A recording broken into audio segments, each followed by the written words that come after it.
Alright, let's dive into the truth we've all ignored for too long. Why are some childhood cartoons downright terrifying? Sure, they're wrapped up in bright colors and goofy characters, but lurking underneath is enough existential dread and nightmare fuel to make Freud do a double take. And here's the thing. That's exactly why we love them.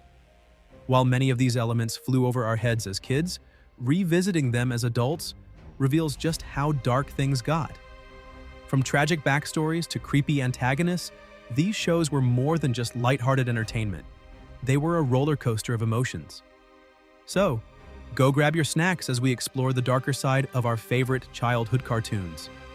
The moments that left us trauma. Now, if we're talking childhood trauma, you know the obvious culprit, right? None other than Courage the Cowardly Dog. On the surface, it's about a pink dog trying to protect his elderly owners, but let's be real. This show was pure nightmare fuel. Whether it was Freaky Fred and his unsettling rhymes about being naughty, or the genuinely bone-chilling Return the Slab guy, Courage didn't pull any punches. It's almost like the creators sat down and asked, how can we traumatize an entire generation while still sneaking it past the censors? And the wildest part? The terror was oddly addicting. Courage thrived on disturbing imagery and unsettling storylines. As kids, we rooted for Courage as he faced off against monsters, aliens, and creepy villains. But looking back, it's clear this wasn't just a quirky cartoon. It was a horror anthology masquerading as a children's show. The isolation of the farmhouse in the middle of nowhere? The constant danger Courage had to face without much help?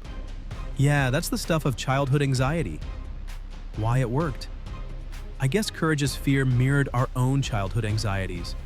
We'd be terrified right alongside him, but he always found a way to save the day, teaching us that bravery isn't the absence of fear, it's acting despite it.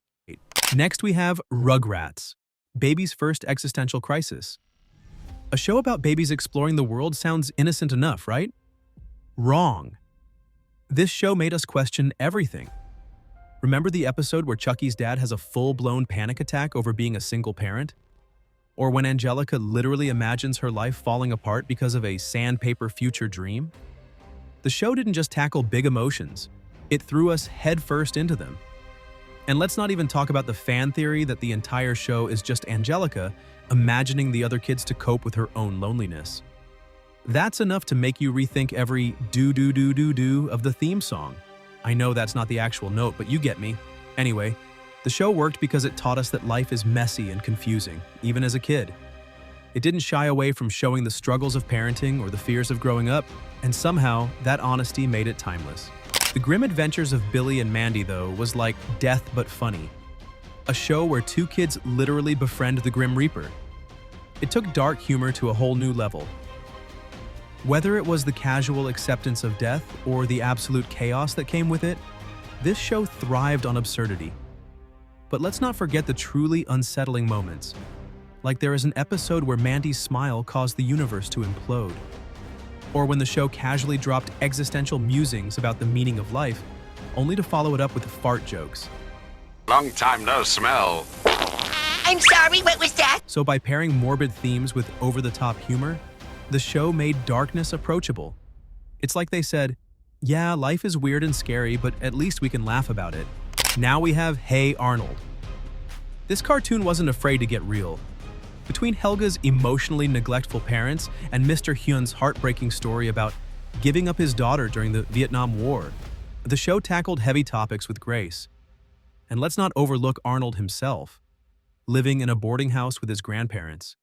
His parents disappeared under mysterious circumstances, leaving him to be raised by them. While the show never delved too deep into the tragedy, the undertone of loss and abandonment was always there, quietly tugging at our emotions. And let's not forget Pigeon Man, who straight up flew off into the sunset after realizing he couldn't deal with humanity anymore. That episode alone deserves a therapy session. But he's essentially the glue holding everyone together. It's a lot for a kid to handle, but somehow Arnold made it work. The show worked because of its willingness to explore complex emotions, and imperfect relationships made it feel authentic. It reminded us that everyone has a story, and sometimes kindness is the only thing holding us together. Ed, Ed and Eddie, on the other hand, was a childhood fever dream. If you remember it feeling chaotic and surreal, that's because it was. The entire show takes place in a cul-de-sac where adults are mysteriously absent, leaving the kids to fend for themselves. There are even theories out there about the show being set in purgatory or representing different eras of childhood that only add to its eerie allure. What's more unsettling is how the characters reflect real-life struggles. Double D's obsessive need for order hints at anxiety, while Ed's neglectful parents leave him yearning for attention. Even Eddie's relentless scams stem from a desperate need for validation. Okay, let's veer slightly into movie territory because Coraline deserves a spot here. While technically not a cartoon series, its dark and twisted narrative is too iconic to ignore. Imagine discovering a parallel universe where everything seems perfect, except your other mother wants to sew buttons into your eyes. The Other Mother is one of the most chilling villains in animation history, luring Coraline with love and comfort, only to reveal a sinister agenda. The button eyes? The eerie, lifeless perfection of the other world? That stuff sticks with you. Coraline's parents, though well-meaning, are distant and preoccupied, leaving her vulnerable to the allure of the other world. The movie's themes of neglect, temptation, and the dangers of escapism hit hard, especially for kids who've ever felt overlooked. And let's be honest, the animation's eerie, stop-motion style only made it more haunting. Coraline tapped into a primal fear, the idea that the people we trust might not always have our best interests at heart. Now back to shows because we have to talk about Adventure Time. At first glance, this cartoon looks like a show about a boy and his magical dog. But peel back the layers and you've got a post-apocalyptic world filled with trauma, loss, and moral ambiguity. Take the Ice King, for example.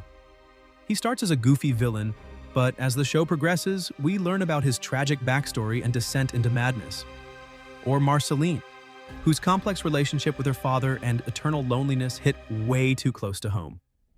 The show casually drops hints about the Great Mushroom War, a catastrophic event that wiped out most of humanity. Yeah, not exactly the kind of backstory you expect in a kids' show. Finn and Jake's adventures are whimsical and heartwarming, but the show doesn't shy away from exploring heavier themes like loss, identity, and the passage of time. The Ice King's tragic backstory as Simon, a kind-hearted man who lost his sanity to a cursed crown, is a prime example. It's these darker elements that give the show its emotional depth, making it a show that lingers in your mind long after the credits roll. But the show's depth resonated with audiences of all ages.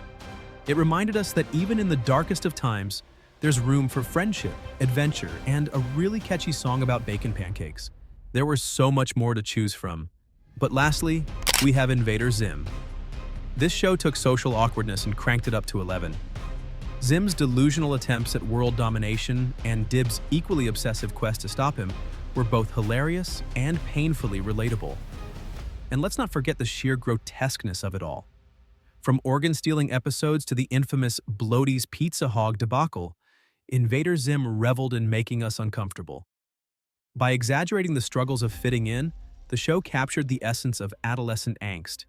It was weird, gross, and completely unforgettable. So why do we keep coming back to these dark childhood cartoons? I mean, even though these cartoons worked at the time, this brings us to a critical question. Could these cartoons have left some emotional scars on their young audiences? Because it seemed like they trusted us to handle big emotions and complex themes, even if we didn't fully understand it at the time. These shows taught us resilience, empathy, and the importance of finding light in the darkness. And let's be honest, a little bit of terror made the laughs that much sweeter. Let's not sugarcoat it. Some of these shows and movies hit hard. They tackled heavy topics like neglect, abandonment, and existential fear, often without fully resolving these issues in a way that a child could process. For instance, Courage the Cowardly Dog relied heavily on unsettling visuals and themes that could easily stick in a child's mind long after the episode ended. With its dark imagery and themes of parental betrayal, it's easy to see where the trauma came from. Even with the setup of Hey Arnold or the chaotic sadness of Ed, Edd and Eddy could leave a lasting impression, especially for kids who might have been dealing with similar struggles in real life. On the flip side, some argue that these darker themes helped kids build emotional resilience. By confronting fear, loss, and uncertainty in a fictional context, young viewers might have learned to process their own emotions more effectively. However, this doesn't negate the fact that some kids probably found these shows more disturbing than empowering. So did we need a balance between light and dark? What's the takeaway here? I think childhood cartoons often walked a fine line between entertainment and emotional depth. While the darker elements added complexity and made these stories memorable, they also had the potential to unsettle young viewers in ways the creators may not have intended. As adults, we can appreciate the layers and nuance these shows offer. But as kids, let's just say some of us might still be side-eyeing our TVs. In the end, it's a testament to the power of animation as a storytelling medium. Whether they left us laughing, crying, or questioning everything, these cartoons shaped our childhoods in ways we're still unpacking. And maybe that's the true magic of it all.